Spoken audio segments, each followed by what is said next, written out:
به نام خدا. سلام، به چنل رازنامه خوش اومدید. امروز قراره راجع به اختراعهایی بدونیم که اصلا نمیدونستیم ما ایرانی ها اینا رو اختراع کردیم.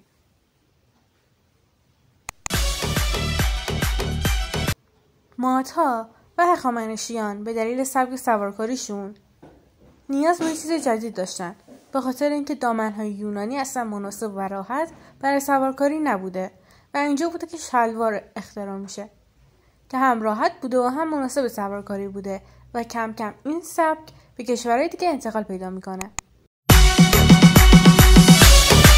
ایرانی هایی که در منطقه گرمسیر زندگی میکردن برای نگهداری یخ و مواد غذاییشون نیاز به یه خنک کننده داشتن، به خاطر یخچال های طبیعی به وجود اومدن.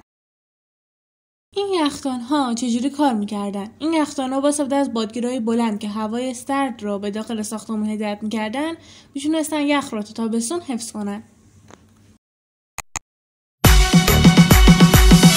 ایرانی‌ها برای عطرسازی و استخراج عصاره گیاهان اومدن یه دستگاهی اختراع کردند که بخار را به مایع تبدیل میکرد که نمونه‌های اولین توسط جابر ابن حیان اختراع شد و بعدش ابوعلی سینا اون رو کاملتر کرد و از اون در داروسازی و پزشکی استفاده کرد که امروز هم در داروسازی و پزشکی کاربرد خودش رو دارد.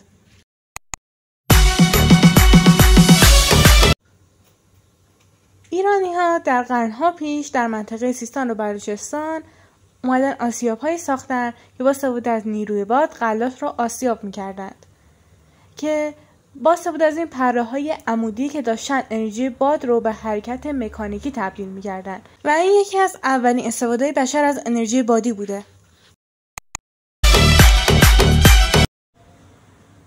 در شهر سوخته، یکی از قدیمی ترین سکونتگاه های باستانی ایران، اسکلت زنی کشف شده که جای یک چشمش خالی بوده.